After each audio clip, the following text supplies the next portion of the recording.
Welcome to the Let's Get Vulnerable podcast. I'm your host, Dr. Morgan. Today we are talking about sex, and we're going to talk about it from the lens of attachment theory. So we'll look at anxiously attached sex, securely attached sex, all the different ways that your attachment style intersects with your sex life. This topic is endlessly fascinating, and I want to give you all the information.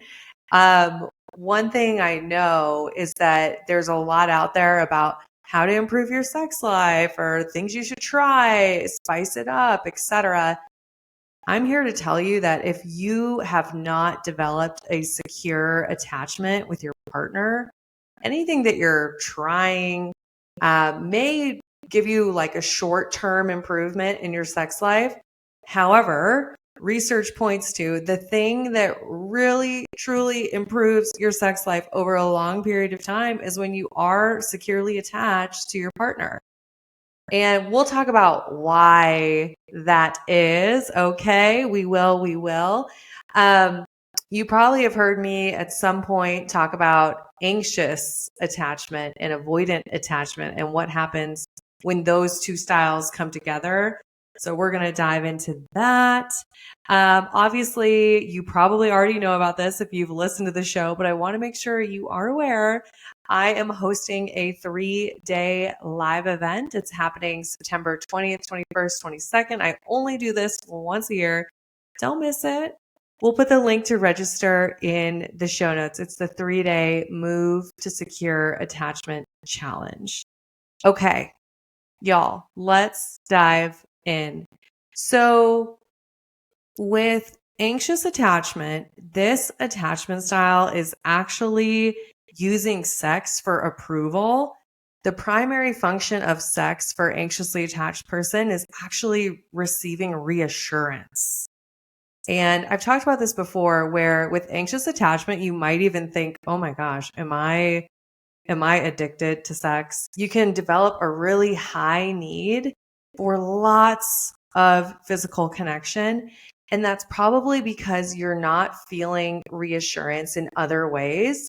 You're not getting that secure attachment built in other ways. So you become pretty reliant on sex as a way to feel connected to your partner. Other things with anxious attachment is you will often develop fear of rejection, right? And there's also jealousy, comparison that's coming up. I think about this, like, let me just give you a story. If I was experiencing anxious attachment in my past, and then I developed a physical relationship, the thing is that would speed up my emotional investment even more. So I'd be even more invested into the relationship. And then that would also trigger even more catastrophizing, thinking about worst case scenario, thinking about, oh my gosh, are they cheating on me? Whatever. Basically, sex was like adding gasoline to an already anxiously attached fire. So it would really increase my feelings of anxious attachment. Not immediately after, not while you're still in the presence of the person, but then as soon as you say goodbye, maybe you're off to work, what would happen? Obsessive thinking, all kinds of, oh my gosh, am I good enough? Where is this going? All kinds of second guessing, right? It just becomes so exhausting. So sex from an anxiously attached place can really amplify whatever emotional struggles you're having, whatever insecurity is already there in the relationship, sex will make it bigger. And then what can happen too, with anxious attachment, and this isn't everyone, okay? I feel like sometimes you go, like, people will be like, oh, I'm anxiously attached, so everything applies to me. It's all on a spectrum. Everybody has different levels of anxious attachment versus secure attachment. Everybody has different relationship strategies. So this may or may not apply to you. But what can happen is that sex can start to be used as protest behavior. So this could be used as manipulation. And this can happen with other attachment styles as well. But essentially, where maybe you're withholding sex or you're using it as a way to get what you want. And sometimes you're doing this unconsciously. You're not even aware or you're not even verbally doing it, but it's just sort of happening unconsciously. So where sex becomes a tool to try to get what you want in the relationship. Um, and I think another thing that's really, really key here is if we think about, and I want to talk about this for every style, if we think about the actual experience of having sex, with anxious attachment, you are going to be fearful of abandonment. So at your core, so what does that mean? It means that you're probably going to have a hard time voicing what it is that you want. So you might struggle with saying, well, hey, I really like it when we do this, or I really don't like that. Please don't do that, right?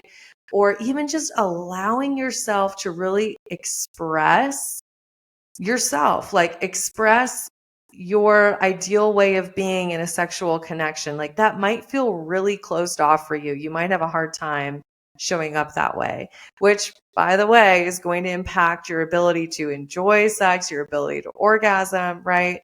So you can be really focused on your partner's pleasure. So making sure that your partner experiences a really good sexual experience, and then not so focused on your own enjoyment. You're probably more wrapped up in the attachment pieces here with anxious attachment, right? Like this is only like reassurance time for you. So you're more wrapped up in that instead of saying, well, hey, how do I actually enjoy this? What does it look like for me to actually enjoy sex? Right? Okay. So I want to move on. I want to talk about avoidant attachment. So the research supports people with avoidant attachment style are more likely to engage in casual sex. So what this can mean is that they're better able. I don't want to say better. Their strategy in relationships allows them to disconnect from their emotions. And these are individuals who probably like have struggled in general, no matter what it's about, whether it's relationships, work, whatever. They've really developed the ability to disconnect from what they're feeling. So that opens them up to more casual sex. And what happens is with the physical proximity, that can be so much easier, right? There doesn't have to be the emotional expression. There doesn't have to be vulnerability. You don't have to talk about your past or what you need or what you want, right? Like sex is a biological function. So that can become a much easier way for someone with avoidant attachment to build a relationship. So I always tell my clients, we want to think about building secure attachment and then using physical intimacy as a way to deepen that attachment. With avoidant attachment style, you might feel as though physical intimacy is the easiest thing and that that's actually going to be the foundation of the relationship and you're going to start there. And what happens, obviously, with the anxiously attached person and the avoidantly attached person, when those two come together, right, and they're both sort of meeting their beliefs about what they believe love to be, and then they're having sex, what happens is for the anxiously attached person, that is like the reassurance. There's so much emotional investment. Whereas the avoidantly attached person is just seeing that as a physical encounter and that's it. Right. And I think that's where so many people run into issues. Okay. I mean, myself included, that was basically my past dating experiences for a long time. And then I think what is interesting with avoidant attachment as well, is when emotions do develop, this is where they're likely to pull away in sex or maybe take sex off the table. So if emotions are starting to develop, they're going to even find it harder to engage in intimacy because, okay, it's like that door is open. And now that it's open, that intimacy is there. So then that makes physical intimacy really challenging. So this happens, like maybe you have a really intense physical connection for a couple of weeks, and then somehow the emotions start developing. And then you have an avoidantly attached person who ghosts you or who disappears or who's just not available. And it could be, here's the hypothesis, that they started to develop some emotions and it became very uncomfortable. And they have beliefs that probably they're not a good partner, that they're going to let you down, or that it's not safe for them to depend on you. It's not safe for them to be emotionally close to you. So then they have to disengage as a coping strategy. Okay. So what can happen with avoidant attachment is likely they'll experience more short-term relationships, or casual encounters, and those are just more in the comfort zone, right? They're not vulnerable, they're not deep emotional connection. Those are just more comfortable. Okay. So, and then we have anxious avoidant, aka disorganized attachment style. And this is where you actually will find a mix of these two, which can be extremely confusing. So this person, and that you might relate to this person is really experiencing maybe some casual encounters, or they're experiencing scenarios where it is just sex to them and they've really compartmentalized.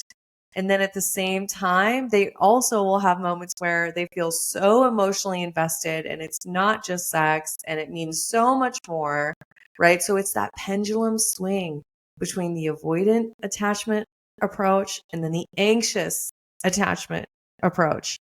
And I think this one is just really, really challenging. And all of them are really. Any attachment style that is not secure has its own set of challenges.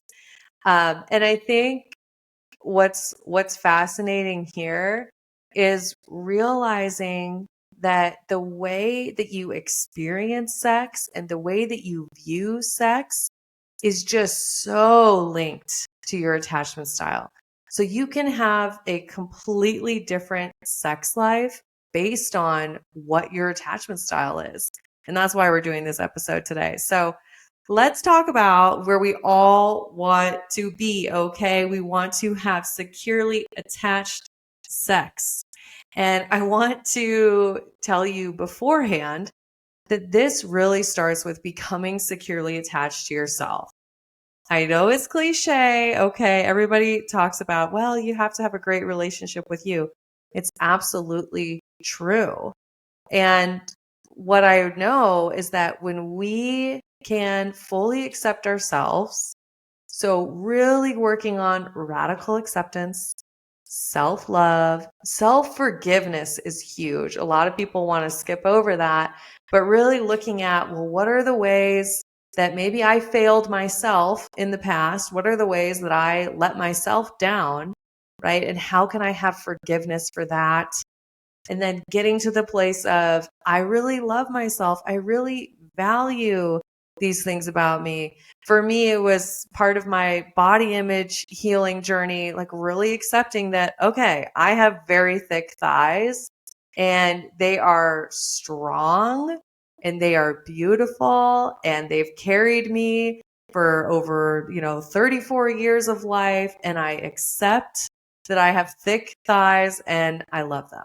Okay. I'm just giving you one example, but being able to get to a place on your healing journey where you're accepting your body, you're accepting who you are, forgiving yourself for past experiences. And this is so important because if I am going to accept love from someone else and I'm going to allow myself to be vulnerable, I'm going to allow myself to express my wants, my needs, my desires. And I'm going to just fully show up in something that is the most vulnerable thing we can do, right? Like having sex with someone. And I'm going to truly show up. In order to be that vulnerable, I must have accepted myself first, because I will be closed off. I will hide things. I will have defense mechanisms. I'll make all kinds of assumptions. I won't be in reality if I'm still not believing my worth, if I'm holding on to stuff from the past. If I haven't fully accepted myself, I will not allow myself to be seen. I will not allow myself to be vulnerable. Okay, so it is a precursor. And when we have securely attached sex, what does the research say? We know that sex is so much more likely to be enjoyable with secure attachment. We know that it is one of the ways that partners create connection and that they experience reassurance. It's not the only way, it's simply one of the ways. We know that with securely attached sex, you're much more likely to engage in a long-term partnership. And let's think about that. This one, I love this. I love this because we all know that it's one thing to attract a great relationship. It's another to maintain one for a long time. And I don't know about you, but that's what I'm wanting to do in my life. And so far, 3 years almost with my partner, like that's where I'm headed. Because when we maintain a relationship, that's a whole different skill set. And what research says is that secure attachment helps us do that. Okay. And why is that? It's because if I am able to be fully myself, if I'm able to express my boundaries, to say what my needs are, to express my preferences, etc., right? If all of that is available to me, then I don't have to hide from you. I don't have to shut down. I don't have to go seek something outside of the relationship because I'm showing up open and honest and as I am with you, right? We get into trouble in long term, whether it's physical connections or just the connection in general. People get into trouble when they start hiding who they are, where parts of themselves are dying, where they feel like they cannot express themselves fully. They can't say what their needs are, right? So if I'm able to maintain long term good sex, guaranteed that there's secure attachment there, and I can see it as a way to add value to my life. I can see it as a way to experience playfulness, connection, joy, right? And I realize that it's something that I can co-create with my partner, right? And I'm willing to experiment. The cool thing about secure attachment is that it opens you up to saying, well, what is it that I, haven't tried or want to try? What is it that maybe I would enjoy? With secure attachment, we're much more willing to take risks. We're much more willing to do whatever it is that maybe we feel called to try. So secure attachment supports people building sex lives that last.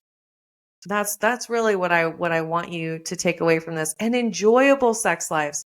Because think about this, if my safety in the relationship, like my feeling of, okay, is this going to work out? Is this my person? If that is completely reliant on a sexual connection, that's putting way too much pressure on one thing, right? Whereas secure attachment, I am secure, I am emotionally regulated, I feel connected to my partner. We create secure attachment through so many different ways. That just allows me to play and have fun, and it takes the pressure off of a physical connection. So when couples have sex issues. I would say majority of the time there is an underlying attachment issue. And that's why I want to help you no matter what your relationship status is, single, dating, currently in a relationship, it doesn't matter. One of the best things you can do for your relationship and for your sex life is to move towards secure attachment. Okay. So there's obviously so many different episodes that I have on how the heck do you do that? How do you move to secure attachment? There's a lot of information out there, but I want to just gently challenge you. If this resonated with you, if you know, okay, I really need to do the work, this is a wonderful time. We are a couple months away from 2024, and there's no better time than the present to really do the work. So we have a awesome offer for you right now. It is the Sexy and Secure September bonus sale. And in this, I'm going to give you a gift. And this gift is completely free. It is called Become the One bundle. And you're going to get affirmations, you're going to get communication frameworks, lots of resources that you can't get anywhere else. And I will give it to you absolutely free. And that is your gift right now when you join the Empowered.Secure.Loved program in September. So I just want to invite you, if you feel called, this is the time. I know myself when I was forced to work on myself, when I was sort of forced to do this healing work, I didn't know where to start. There was no framework. There was no Instagram. Do you guys remember like when Instagram was just selfies and pictures of food? That was what it was at that time. So I didn't really have information on attachment theory or information on healing after narcissistic abuse. I had to go find all that the old fashioned way, right? Like I dedicated my research to understanding attachment theory, to understanding healthy relationships. And I had to read a lot of books. I had to throw myself into therapy, go to all kinds of coaching experiences, mentors. I have invested well over, and this number may shock you, but I'm telling you, like, this is my life's work. I've invested well over $500,000 into my education. And I don't regret that. It was the best investment I've ever made. But that is what you get when you are inside of the Empowered Secure Love program. You're getting all of my expertise as a clinical psychologist, but also as somebody who's been there. Like as a human being, human to human, I've been there. I've had to completely rebuild my life. I've had to completely change my attachment style from disorganized attachment to now securely attached. So someone who's been there, someone who's done it, and also the clinical background to back it up. And I'm really proud to say that we have amazing resources inside the program. It's, based on research, based on actual client experiences, and coaches who are also mental health trained in mental health, and some of them are mental health providers. So there's nothing like this out there. Like this is it. So I want to invite you the Sexy Secure September bonus sale. This is the time. And one thing I want you to know is that no matter where you're at, even if you're in a relationship, because I get this all the time, people are like, hey, I'm in a relationship. Is there a chance for me? Absolutely. Even in a relationship, you can still make the decision to move towards secure attachment. Those are some of my favorite people we help is the people who are in relationships and they come and do this work and then they get to embody secure attachment, bring that back to their partner and totally change their relationship, right? So it's never too late. You're never too old. You're never too broken. There is always the ability for you to learn how to embody secure attachment. And I would be honored to be your guide on that journey. I personally know, I know it gives me goosebumps. Like, I know how painful it is when you're struggling in your relationship life. If you're anything like me, back when I was experiencing disorganized attachment, and you know what's funny is I was recently on a plane and I was reviewing all my old photos. And what I used to do, I don't know if any of you relate to this, I used to screenshot text messages between like me and the people I was dating because I would just obsess over it and I would just reread these text exchange over and over and over. Okay. And then I would try to analyze it. I was absolutely spending so much energy on these relationships, but I was seeing some of these text exchanges. Oh my God. So when I was experiencing disorganized attachment and I was trying to date these people and I'm in these relationships, it was so much of me trying to convince people of my worth. It was so much of me saying, hey, I'd really like to see you at least once this week. Or, hey, do you think that we could hang out? Like, I really miss you. I haven't seen you in a few weeks. It was a lot of me just trying to convince people of my worth and just asking for basics, literally asking for basics. And then I would stay in these breadcrumb dynamics. I would stay in them. I would sometimes express what I wanted, trying to be the cool girl, so like not express too much, but I was like trying, but then I would just keep accepting crumbs. So my heart breaks for that version of me, and my heart breaks if that's you. If you feel like, oh my God, I keep attracting these people who are emotionally unavailable. I keep repeating the same patterns over and over. And all I want is a healthy relationship where you have two people who are emotionally available, who want to co-create a great life together, who want to really build a great life together, right? Um, I really feel for you if you're there, and just know it's possible. It is possible. It does not matter what your past is. It doesn't matter how many failed relationships you've had. None of that matters. It all starts with the decision to heal. So I really want to support you as someone who's been there, as someone who's dedicated her life to helping women have great relationships. Like, I know how important it is. It impacts you in your work life. It impacts you in your friendships. It impacts you in your family. Like, I've shared on here before how having disorganized attachment, it really led to me not showing up for family when they needed me.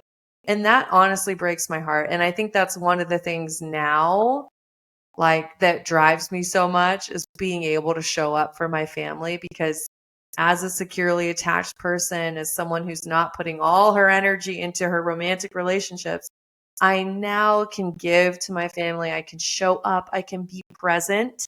It's another thing to be physically present versus emotionally present, right? So maybe there was times I was physically present, but I was not emotionally present. I could not be there for the people who mattered most to me in my life. So that's changed for me now. I am there for my family. I have great relationships with them.